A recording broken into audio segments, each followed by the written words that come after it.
પોતાનો દોષ નહીં કાઢે, પોતાનો દોષ કાઢશે, પોતાનો દોષ નહીં કાઢે કે માતાજી મને સુખી તો કરી દીધો પણ મારે રોજ દારૂ પીવા જોઈએ, એવું મને માણસ કહે છે, એવું નહીં કે.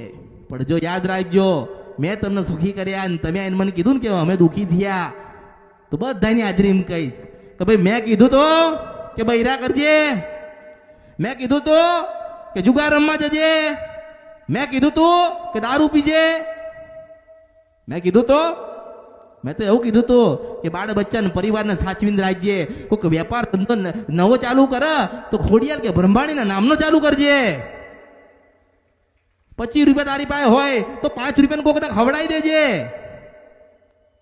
તમે તમારા મોત શોખથી દુઃખી થયા એટલે અમૃતની મેળવીને કહેવા આવવાનું, મારી પાસે આવવાની જરૂર, તમે તમારી માના નહીં થયા તો મારા ના થાય, અને જે મારો થઈ ગયો એની ખોડિયાલ થાય, બ્રહ્માણી થાય ને કાળકા થાય. ઓળખો, માણસ હાથે કરીને દુઃખી થાય ને એમાં હું શું કરીશ, પછી હું કશું બોલતી બર્યું જાઓ તમારું કર્મ ધર્મ, બીજું તો પછી શું કહું. પણ તમે જ્યાં ભક્તિ કરતા હોય ને, જેની ભક્તિ કરતા, અહીંયા આવીને મારી ભક્તિ કરતા હોય ને, તમે અહીંયા આવીને મારી ભક્તિ કરતા હોય ને, પણ પહેલો શબ્દ તમારા મુખે તમારી કુળદેવીનો હોવો જોઈએ, મને યાદ રાખજો. મારા શબ્દોને ગ્રહણ કરજો. પહેલો જ શબ્દ ખોડિયાલ નીકળવો જોઈએ, પહેલો શબ્દ બ્રહ્માણી નીકળવો જોઈએ, પહેલો શબ્દ ચાઉણ નીકળવો જોઈએ, પહેલો શબ્દ તમારી કુળદેવીનો હોવો જોઈએ.